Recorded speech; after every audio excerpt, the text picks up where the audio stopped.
Todos traen Biblia, ¿verdad? Quiero creer. Si no trae Biblia, hermano, va a pagar la comida, la salida.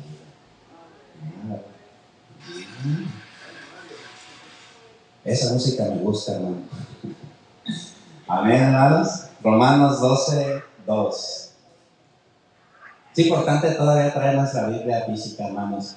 Aunque hay muchas versiones que podemos descargar en nuestro teléfono, siempre es bueno. Aunque la rayen y la marquen así como la mía, no importa, hermano. Lo importante es escudriñar las Escrituras, leer la palabra de Dios, memorizarla y ponerla por obra. Amén. Eso siempre es importante. Amén. No os conforméis a este siglo, dice, sino transformaos por medio de la renovación de vuestro entendimiento, para que comprobéis cuál sea la buena voluntad de Dios, agradable y perfecta. ¿Me puede hacer el favor de orar por un servidor para que Dios hable en nuestras vidas en esta tarde? Amén. Amén. Puede levantar su mano y dirigirla hacia acá. Padre, en el nombre de Cristo Jesús, venimos delante de tu presencia, Señor, primeramente dándote honra, gloria, alabanza, bendito Dios, que nos permites reunirnos en tu nombre para alabarte, para exaltarte, pero también para entender, escuchar y recibir el consejo que viene de lo alto. En esta hora, Señor, yo quiero pedirte que abras, Señor, el entendimiento de todos los que estamos aquí, que rompas cualquier corazón endurecido, Señor, y que tu palabra penetre hasta lo más profundo de nuestro ser, trayendo una transformación, una renovación espiritual desde lo más profundo, Señor, para vivir para tu honra, para tu gloria, para no conformarnos a este mundo, sino ser transformados por medio de la renovación de nuestro entendimiento. Te lo pedimos todo esto, Señor, en el nombre de Cristo Jesús. Y la iglesia del Señor dice: amén. Tome su lugar, hermano, glorificando al Señor. Aleluya, gloria a Dios.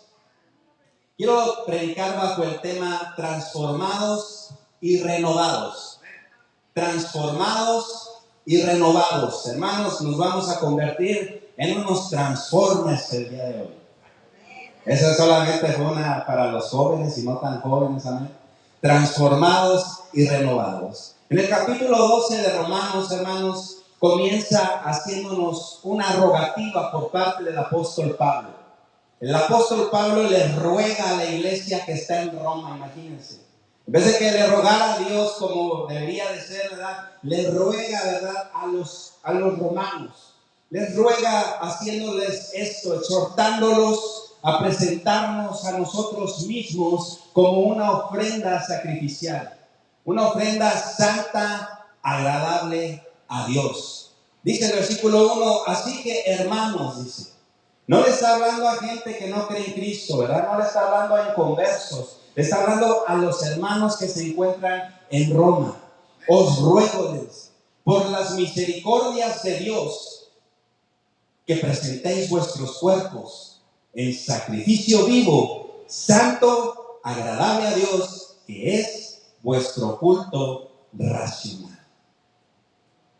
Con esto, hermanos, yo creo que con este texto, estos primeros dos textos del capítulo 12 de Romanos, tenemos para comenzar a vivir una vida no religiosa, una vida cristiana realmente como debería de ser. Amén. Una vida, ¿verdad?, presentándonos nosotros mismos como una ofrenda santa que sea agradable a Dios. En el Antiguo Testamento nosotros vemos una y otra vez que cuando el pueblo venía, cuando los sacerdotes venían delante de la presencia del Señor en el templo, se ofrecía un sacrificio. Se ofrecía un sacrificio de un animal que había sido preparado para que el Señor mirara con agrado esa ofrenda y entonces hacía esa ofrenda expiación por el pecado que el pueblo tenía. Y Dios se agradaba de ese sacrificio. Y así como Dios se agradó del sacrificio que hizo nuestro Señor Jesucristo en la cruz del Calvario en nuestro lugar, también Dios se agrada de que nosotros presentemos nuestras vidas. Ahora ya no es un animal inocente, sino nuestras propias vidas, nuestro cuerpo, traerlos al altar de Dios como una ofrenda preparada para que el Señor la mire con agrado. Estoy hablando, hermano, de que te sacrifiques a ti mismo, a que vengas delante de la presencia del Señor y así como se partía por la mitad la ofrenda, y era quemada, espiritualmente tú también lo hagas. Espiritualmente nosotros vengamos delante de su presencia, abrirnos totalmente y que el Señor mire con agrado la ofrenda que nuestros cuerpos le ofrecen. Pero este cuerpo, hermanos, dice que es un sacrificio vivo, santo, apartado del mal, preparado para Dios, pero que sea también agradable a Dios. Podemos sacrificar muchas cosas, hermanos. Podemos esforzarnos por hacer un montón de cosas, pero de nada serviría si ese sacrificio no es agradable a Dios. Es nuestro interés a querer agradar toda la vida y todo el tiempo a nuestro Señor. Y ese dice que va a ser nuestro culto racional, nuestro culto con el entendimiento.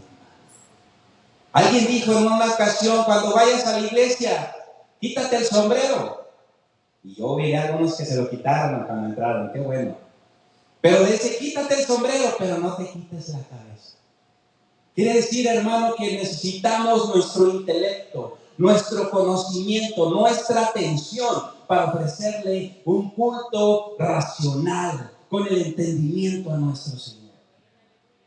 Así que no se desconecte, hermano, no piense en que dejó la olla de los frijoles prendida o algo por el estilo. No, hermano, venimos a concentrarnos para lo que Dios tenga que decirnos a nuestra vida misma. Porque necesitamos ser transformados, necesitamos ser renovados. Yo no sé tú, pero yo quiero ser transformado. Yo quiero ser renovado, yo no quiero ser el mismo de antes. Pero para eso necesitamos que el poder sobrenatural de nuestro Señor venga, aplique su palabra en nuestras vidas y nos empuje a vivir una vida santa, agradable a Dios. Ya que el estándar, hermanos, que debemos manejar los hijos de Dios es muy distinto y muy alto al de las demás personas, tenemos un reto todos nosotros. Tenemos el reto de navegar contra corriente y en contra de la cultura de este mundo. ¿Qué es lo que enseña la corriente o la cultura de este mundo? Haz el bien y te va a ir bien. Paga tus impuestos y no te meterás en problemas con el tío Sam.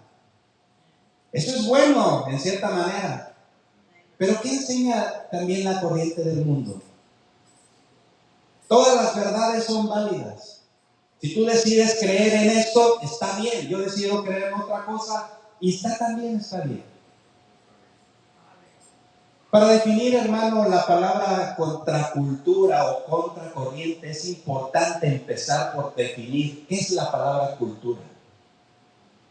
Significa cultivar algo. Algunos de ustedes trabajaron en el campo en algún tiempo. Y una vez le ayudé a un tío a sembrar frijol y no me gustó. Porque es un trabajo arduo. Hay que remover la tierra, hacer un hoyito y tirar 3 frijolitos y luego taparlos con el pie, todavía me acuerdo. Y así constantemente, hermanos. Esperar, ¿verdad?, que sea regada esa tierra, depender del tiempo, no sé, tantas cosas. Y la gente de ese tiempo, hermanos, sabía en qué mes llovía, ¿verdad? Sabía más o menos en qué temporada iba a estar buena la lluvia y la cosecha dependía mucho de eso. La gente se preparaba. Yo tuve un abuelo que toda su vida trabajó en el campo. Sembraba trigo, sorgo y maíz, todavía recuerdo. Y era una persona que conocía los tiempos, las estaciones, el clima. Y nosotros como hijos de Dios también necesitamos aprender a discernir los tiempos, hermanos. Ahorita yo me imaginaba que hoy iba a ser un día soleado y caluroso, pero está medio raro el día, ¿no? ¿A cuánto nos cayó de sorpresa? ¿Y a cuánto nos cae de sorpresa, hermanos? Lo que está ocurriendo, lo que está aconteciendo espiritualmente en nuestros medios.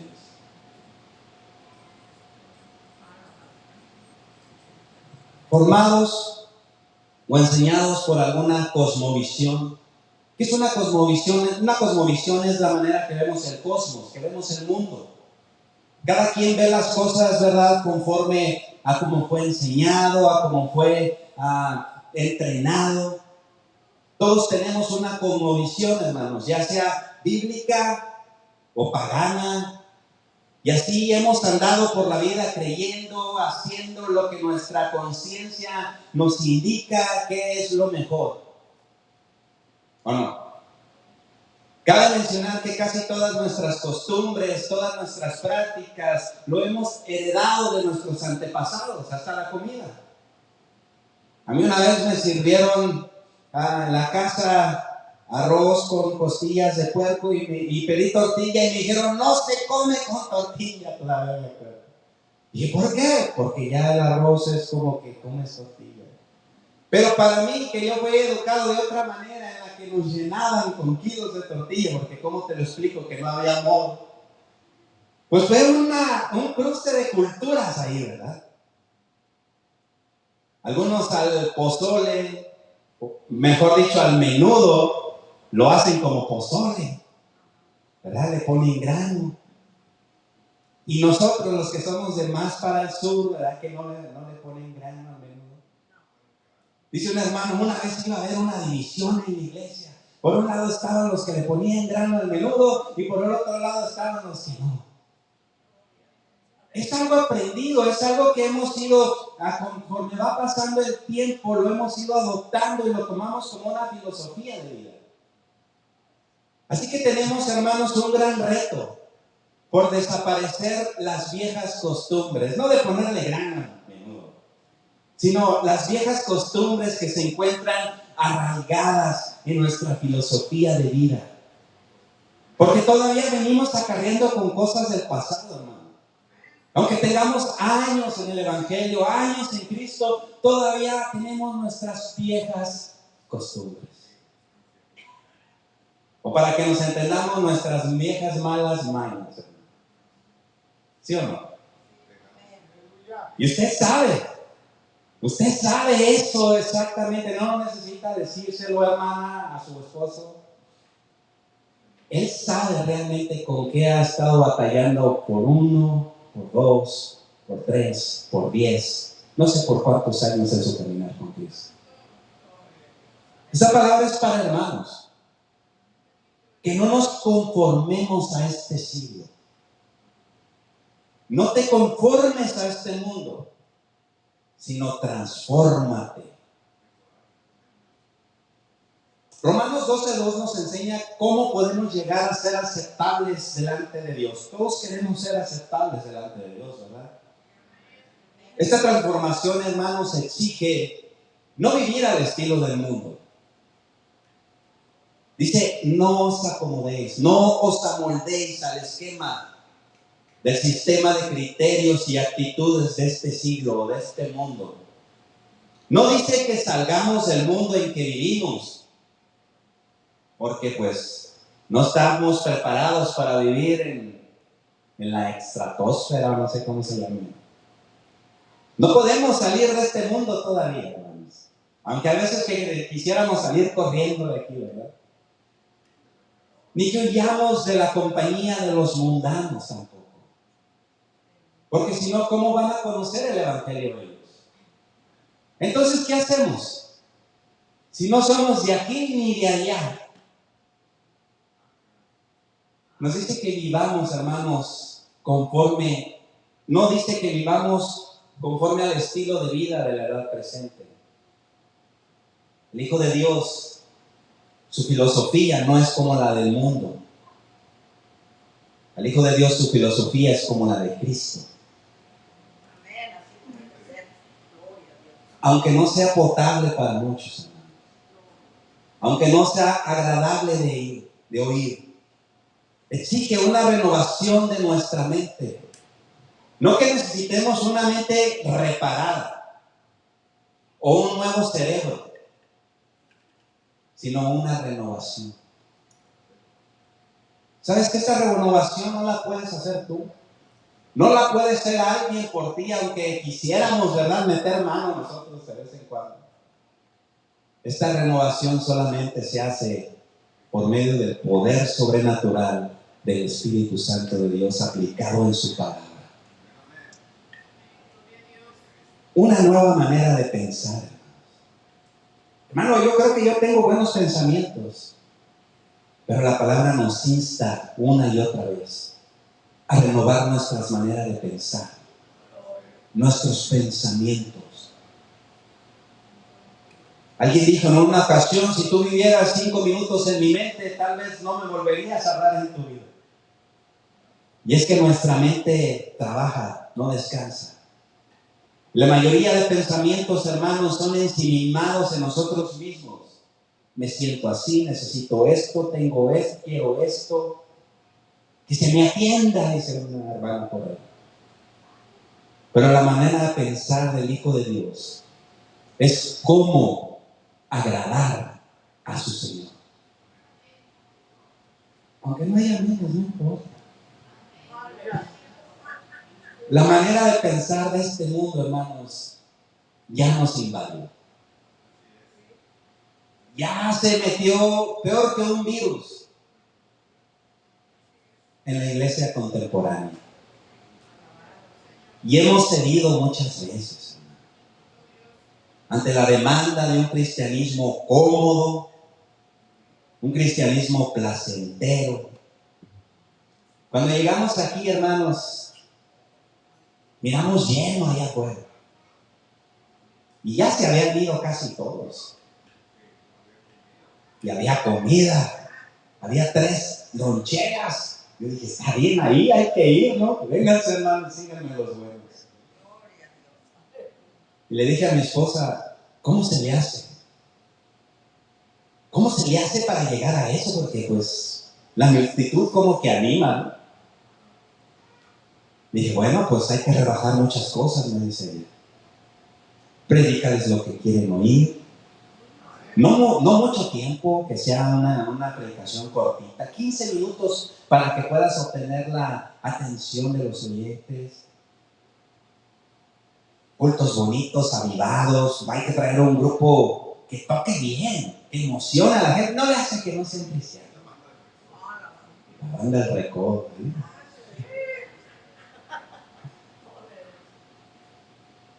Navegando en internet hace unos años, hermanos, me encontré con unos mandamientos nuevos. ¿Quiere que se los lea? Bueno, esa pregunta nada más es por decírsela, de todos no se los voy a leer. La iglesia emergente. Los 30 mandamientos de la iglesia emergente escribió este hombre, un español. Dice, ¿cómo edificar una iglesia relevante y exitosa en tan solo 30 pasos? ¿Tú quieres que tu iglesia sea relevante y exitosa? Pues tomemos nota. Empieza diciendo, saludos a todos y a todas, porque hay que ser inclusivos, hermano. ¿Verdad? Hay que meter a todos en la red, porque no se vaya a sentir alguien. Mi nombre es Herejías Máximas. Soy líder del movimiento emergente. Es un gustazo teneros a todos con nosotros hoy. Y luego se un gritadero de gente. Muchísimas gracias por formar parte de este curso intensivo sobre cómo fundar una iglesia emergente. Si quieres aprobar esta primera lección y así poder trabajar con nosotros en el futuro, tenéis que aprender de memoria nuestros 30 mandamientos. Ay, hermano, no me sé ni los 10. E imponerlos cuando empecéis a abrir nuevos locales. Mañana, a primera hora, tendréis un examen sobre la vista, así es que tomen nota. ¿Listos? Aquí están los mandamientos. Ser relevante, bien vestido, bien peinado, será más importante que ser bíblico. Es el primero, ¿no? La experiencia será más importante que la doctrina. Segundo. La espiritualidad será más importante que la verdad. Los números serán más importantes que la teología. La teología, la doctrina y la verdad serán palabrotas fundamentalistas. La música será más importante que la predicación. El diálogo será más importante que la predicación. Predicar sobre vuestras experiencias, testimonios, opiniones personales, chistes e imágenes visuales será más importante que exponer la palabra de Dios. Todo esto para tener una iglesia relevante. La música dependerá más del ritmo que del contenido de su letra. ¿Qué le gusta escuchar a la audiencia? Un corridito de vez en cuando, hermano. O reggaetón para que se animen los jóvenes y no se nos vayan al mundo. El volumen de la música será más importante que la voz de la congregación. Las luces multicolores serán más importantes que la solemnidad en la adoración. Dios será más colega que rey. Jesús será más novio que Señor. El Espíritu será más mariposa que santo, santo, santo. Rey, Señor y Santo serán palabrotas fundamentalistas. Vivir en santidad será considerado legalismo. Reemplazaréis la palabra pecado por cuestión ética, desliz, error. La ética secular será más importante que la santidad bíblica. El predicador estará más interesado en la justicia sociopolítica que en la salvación y en la santificación de las almas. ¿Cuántos han visto pastores en la política? Os burlaréis de aquellos que creen que la inspiración verbal de las Escrituras, tachándolos de retrógradas, religiosos. El mundo será más amigo que enemigo. No ofenderéis a nadie a no ser que sea un retrógrado mental fundamentalista. Predicaréis sobre el cielo, pero no sobre el infierno. Aceptaréis todas las religiones en el nombre del amor divino. Todos son bienvenidos, vénganse, al cabo Dios es el mismo. El amor no se definirá bíblicamente, sino según el parecer de cada uno. No hablaréis nunca contra el aborto, ni el divorcio, ni se os ocurra tocar el tema de la homosexualidad. A ver si no nos tumban el dedo. La risa será más importante que la reverencia. Las interpretaciones subjetivas de la Biblia serán más importantes que el texto de la Biblia. No haréis ninguna mención de las palabras duras registradas en las Escrituras. Ya, son los 30. Si cumplís 30 mandamientos, amigos y amigas, os aseguro que ganaréis el mundo entero y todos hablarán bien de vosotros como todos hablan bien de mí. Mírame a mí. Ahora soy amigo de los grandes políticos y empresarios de mi barrio, cuando antes era un don nadie. Así que seguid nuestra lista de mandamientos. Tendréis vuestras iglesias a tope de gente, así como unos de aquí a la hora. Y así sabéis que Dios está con vosotros, porque ¿cómo no va a estar Dios con ellos, hermanos? Si es una multitud.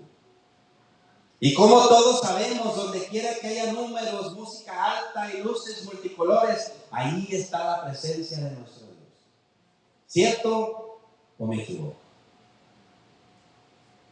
Soñad cosas grandes porque valéis muchísimo para Dios. ¿Cómo ven, hermanos? ¿Se oye bien, no? Así llenamos esa hilera, esa de allá, esta de acá, esta de acá. ¿Cómo? Un lugar más grande, ¿verdad? Vamos a tener que rentar un auditorio. No para rentar, comprar, hermano, porque tiene que ser mentalidad de reino. ¿Qué hacemos, hermanos? Después de los servicios, hermanos, ya sea de miércoles o de domingo, porque sí tenemos culto los miércoles, me hago la siguiente pregunta. ¿Qué puedo hacer para que haya un mayor compromiso, un mayor interés en los hermanos? ¿Debería de orar o ayunar más por ellos, sí, hermano? Échenle más. Aunque se han de desmayar. ¿Debería de cambiar el orden de los servicios? Hermano, hay que cambiar la liturgia ya. Que sea relevante, hermano, por favor. Tal vez quitar el culto de los miércoles. ¿Cuántos dicen amén? Y hacer el culto del domingo más cortito. Yeah. Gracias, hermana, por el compromiso. Tal vez invitar a un ministro de moda. que nos predique y que nos emocione con algo relevante. Que sea gritón para que los despierte. O definitivamente, hermanos, rendirme y dejar que alguien más pastoree esta congregación. Eso sí me gusta. Quítese, vamos a poner uno relevante.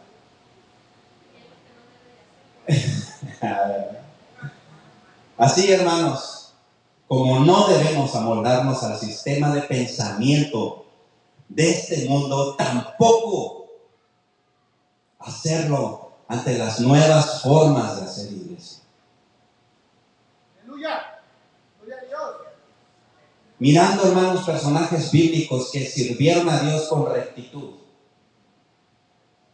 y que su nivel de éxito no fue el que nosotros consideramos éxito, trajo a mi mente dos hombres de Dios. En una, estos eran dos voces en el desierto. Uno era Juan y otro era Ezequiel. Los profetas de Dios antes hablaban desde un panorama de sequedad, ¿verdad? El pueblo le había dado la espalda a Dios, nadie quería escuchar palabra de Dios, no había conversiones, no había avivamientos, no había alguien que se levantara y dijera, así dice el Señor, y el pueblo al escuchar eso llegara a un arrepentimiento genuino. No había eso. Pues todavía tampoco hay eso. Juan, desde un desierto que simbolizaba el desierto espiritual en que se encontraba el pueblo de Dios, predicando un duro pero necesario mensaje de arrepentimiento. ¿Qué le costó a él, hermano? Le costó su vida, le cortaron la cabeza por reprender al rey. Ezequiel, desde un valle de huesos secos que nos ilustra la muerte espiritual de los hijos de Dios. La iglesia debe pararse ante este escenario, no solamente los líderes o los predicadores, la iglesia debe pararse a proclamar la palabra en un mundo lleno de huesos secos. Pero para que esto suceda, hermanos, antes de ir a hacer eso, necesitamos ser transformados y renovados desde nuestro interior. Por eso es importante que vivamos un evangelio que sea contracultural, en contra de la corriente, en contra del sistema de este mundo, hermano. No tenemos nada que ver con este mundo. Nosotros no somos de aquí. Somos agentes del reino de Dios aquí en la tierra para hacer una obra maravillosa, que es predicar el reino de Dios. Un reino totalmente diferente a los reinos de este mundo. Cueste lo que cueste, hermanos. Quiero invitarte que abras tu Biblia en Lucas 14. Y vamos a ver, hermanos, lo que costó ser contracultural en un evangelio predicado genuinamente. Lucas 14, 25. Lucas 14, 25 dice, grandes multitudes iban con él. Qué bien se ve eso, ¿verdad? Grandes multitudes, y volviéndose les dijo, ahí viene el compromiso, hermanos, si alguno viene a mí y no aborrece a su padre y madre y mujer e hijos y hermanos y hermanas y aún su propia vida, no puede ser mi discípulo. Esto es contracultural, esto es chocante, esto en vez de motivar a emoción, ¿verdad? Una euforia, esto te hace reflexionar y pensártelo seriamente si sigues o no. Dice el 27, y el que no lleva su cruz y viene en pos de mí no puede ser mi discípulo. Para ser discípulos hay que cargar tu cruz. 28, porque ¿quién de vosotros queriendo edificar una torre no se sienta primero y calcula los gastos? A ver si tiene lo que necesita para acabarla. No sea que después que haya puesto el cimiento y no pueda acabarla, todos los que vean comiencen a hacer burla de él, diciendo, este hombre comenzó a edificar y no pudo acabar. Suena como diferente ese evangelio, ¿no, hermanos? Suena como chocante. ¿Cuál sería la reacción de las personas que estaban escuchando este mensaje de Jesús? Dice el versículo 34, buena es la sal, mas si la sal se hiciera insípida, ¿con qué se sazonará? Ni para la tierra, ni para el muladar es útil. La arrojan fuera. El que tiene oídos para oír, oiga. Los religiosos de la época de Jesús se habían amoldado, hermanos, tanto a su estilo de vida. Tenían un montón de reglas, tradiciones, eventos, todo el año, fiestas, preparaciones solemnes, la cual implicaba mucha organización.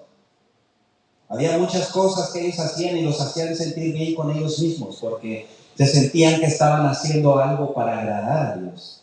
Querían ofrecer un culto racional, pero a su manera. Ellos se amoldaron tanto a su estilo de vida que se les había olvidado su propósito en la tierra, el cual es el mismo de nosotros: ser sal y ser luz. Sal que sazone los sinsabores de este mundo y luz que alumbre en medio de oscuridad. Ese es nuestro propósito, ¿no? No ser famosos, ni relevantes, ni agradables a todo el mundo, sino sazonar con la bendita palabra de Dios la vida de todas las personas que están sin Cristo. Alumbrar con la bendita palabra de Dios la oscuridad que está en esa persona que no tiene a Cristo. Ese es tu propósito. Ese es mi propósito. El evangelio es contracultural, pero Jesús también fue contracultural. Marcos capítulo 1, 21.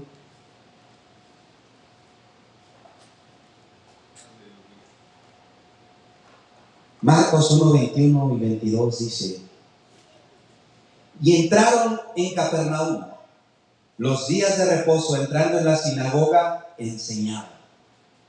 Y se admiraban de su doctrina, porque les enseñaba como quien tiene autoridad y no como los escribas.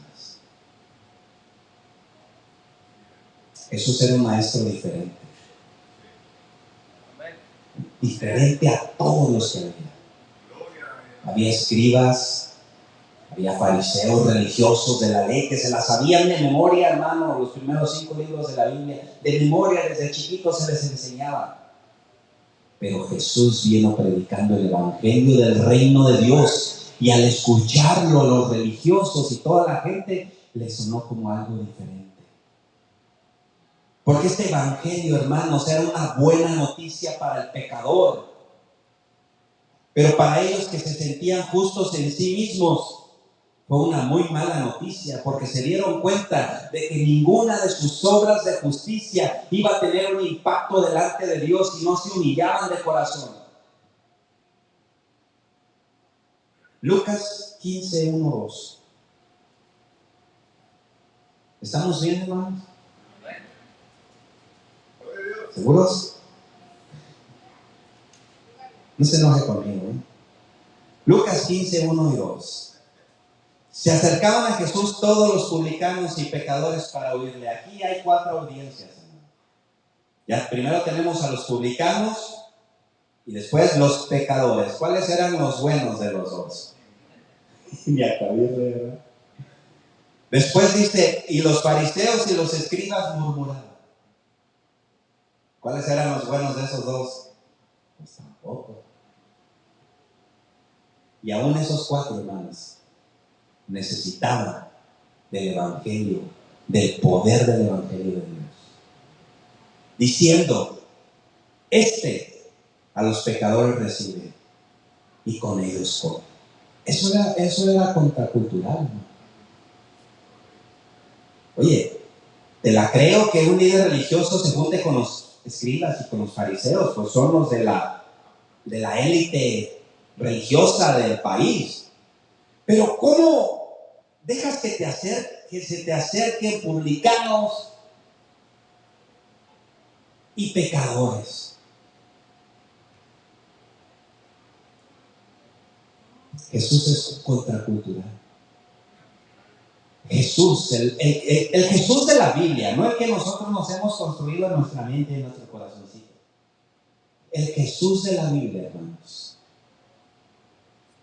no rechazó a los leprosos, sino que se acercó a ellos y los tocó.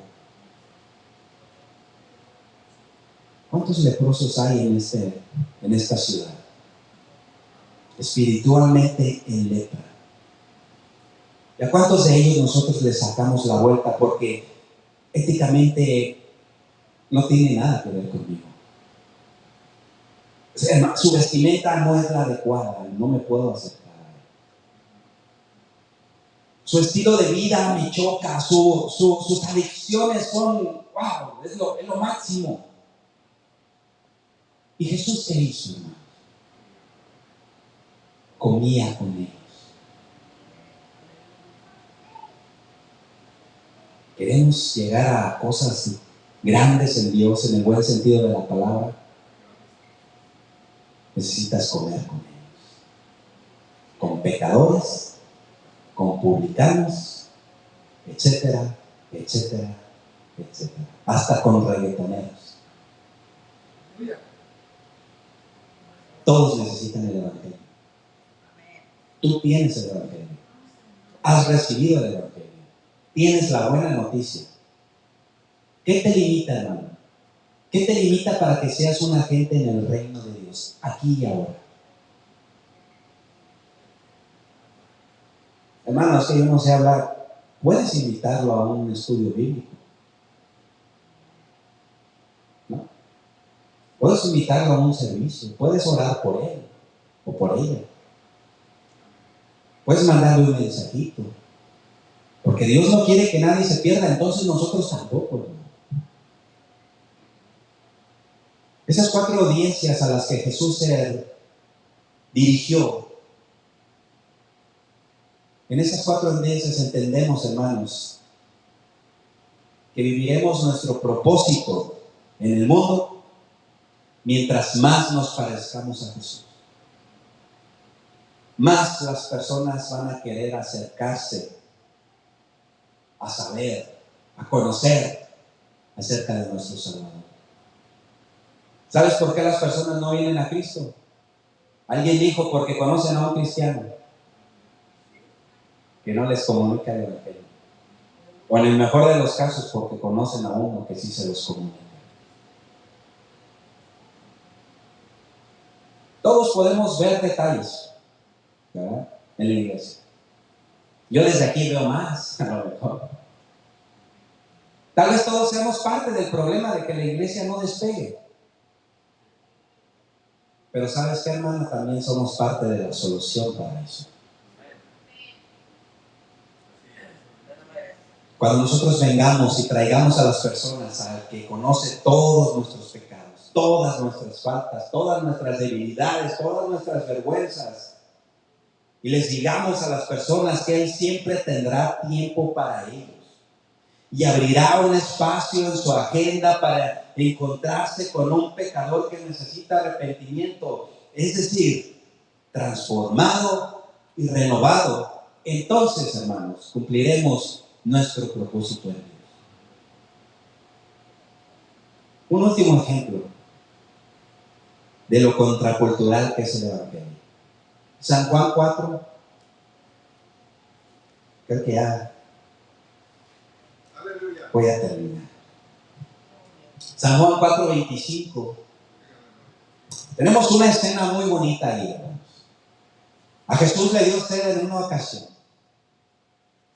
Y Jesús, como siempre que hacía algo, lo hacía con un propósito bien especial y bien definido. Él no disparaba un tiro solamente por dispararlo. Él mataba no uno, sino varios pájaros de un solo tiro. Dice San Juan 24:25, le dijo la mujer, sé que ha de venir el Mesías llamado el Cristo. Cuando Él venga, nos declarará todas las cosas. Y Jesús le dijo, yo soy el que habla contigo. Gloria a Dios, aleluya. ¿Sabes quiénes eran estos, hermanos? El pueblo de esta mujer, los samaritanos. Samaritanos y judíos no se podían ver ni en pintura. Los judíos, ¿verdad?, haciéndose valer de su religiosidad, de su etnia, de su sangre real, ¿verdad?, porque ellos se sentían por acá, y los samaritanos, ellos mismos les decían que eran perros. Así se expresaban de ellos. Y entonces Jesús, siendo todo lo contracultural posible, fue a acercársele a una mujer. El puro hecho de acercársele a una mujer en ese tiempo era visto muy mal, hermano. Malísimo que un hombre que, ¿verdad?, como Jesús o como cualquier, o como un religioso, se acercara a una mujer a hablarle, era muy mal visto. Porque la mujer era considerada como algo inferior. Pero el mismo Evangelio, Jesús mismo, vino a dignificar y a darle su lugar a la mujer en el reino de Dios. Pero no conforme con que era una mujer, también era samaritana. Porque judíos y samaritanos no se llevan entre sí. Y esta samaritana, hermanos, ese día, en el pozo de Jacob, mirando un monte donde se ofrecía adoración por a lo mejor muchos siglos, muchos años, acordándose del pasado de su pueblo, mirando cómo el pueblo, ¿verdad?, se había alejado totalmente de Dios. Esa mujer, que tenía 5 maridos, que era de lo peorcito, se encontró con Cristo ese día. Yo soy el que habla contigo, le dijo el Señor. En esto vinieron sus discípulos y se maravillaron de que hablaba con una mujer, ya ve. Los mismos discípulos del Señor. Yo me imagino haberlo visto de lejos. El maestro hablando con una mujer. A lo mejor hasta le hacían así. No lo podían creer. Y para acabarla, samaritana. ¿No se dará cuenta de la reputación que tiene esa mujer? Tal vez hasta dudaron de que fuera el Hijo de Dios, porque si fuera profeta supiera lo que esa mujer hacía. Pero Jesús la conocía a la perfección. Sabía la necesidad que tenía de encontrarse con el Evangelio, hermanos. Deberíamos de ver, hermanos, a nosotros mismos, al mundo, como la samaritana que estaba perdida totalmente, y ver la necesidad que tienen del Evangelio. Por eso acercarnos a ellos y decirles: yo sé lo que tú eres. Yo sé tal vez que eres una persona que siente en su corazón que no merece nada de parte de Dios, pero Cristo, presentándose a sus vidas, puede hacer una obra maravillosa y poderosa, transformando el corazón más perdido. No una persona que ha renovado, que ha sido transformada por el poder de Dios. Se maravillaron de que hablaba con una mujer, sin embargo, ninguno dijo: ¿qué preguntas? ¿O qué hablas con ella? Entonces la mujer dejó su cántaro. Ella estaba sacando agua, ella tenía su trabajo, hermano. Ella tenía sus labores, pero dejó el cántaro, no le importó, y fue a la ciudad y dijo a los hombres de Samaria, a los hombres de su ciudad: venid y ved. Es que el encuentro que tuvo esta mujer con Cristo, hermanos, no necesitó tiempo para arrepentirse, para pensarlo bien, para ir a la célula. No, rápidamente hubo un cambio en su interior y comenzó a caminar y dijo: venid y ven, perdón, a un hombre que me ha dicho todo cuanto he hecho. ¿No será este el Cristo? Ellos también lo estaban esperando, hermano. Entonces salieron de la ciudad y vinieron a él. Todos los hombres de la ciudad escucharon esto por una mujer pecadora.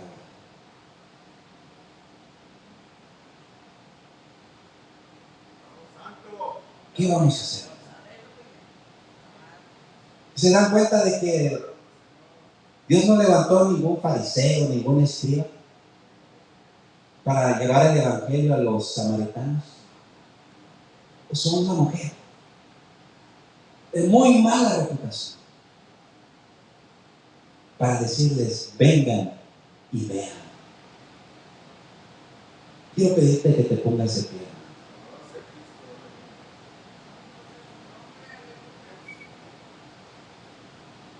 Hasta aquí, hermanos. Si la historia hubiera quedado aquí, pues hubiera sido algo bonito. Ella fue transformada, ella fue renovada. Comunicó el mensaje, dijo, vengan, vean, ¿no será ese el Cristo?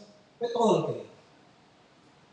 Si lo dejamos así, pues no afectaría mucho, solamente la vida de ella. Si nosotros dejamos, hermanos, la predicación del Evangelio solamente así, pues difícilmente va a haber conversiones. Difícilmente va a haber una transformación o una renovación de nuestro entendimiento. Podemos recibir el Evangelio, pero también implica algo de parte nuestra. El versículo 39 dice, y muchos de los samaritanos, no pocos, muchos de los samaritanos de aquella ciudad creyeron en él por la palabra de la mujer, que daba testimonio diciendo, me dijo todo lo que he hecho.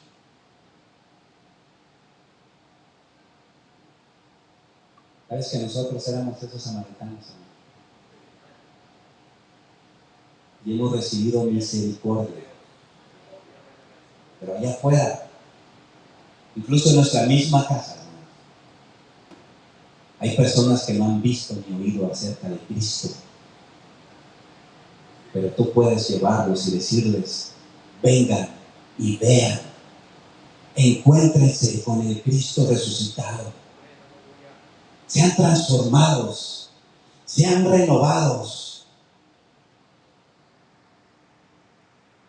Dice, y creyeron muchos más por la palabra de él. Y decían a la mujer, ya no creemos solamente por tu dicho. Tú no creas solamente lo que yo te digo, hermano, créele a Dios. Si quieres desechar todo lo que dije, hermano, deséchalo, pero cree en el Evangelio.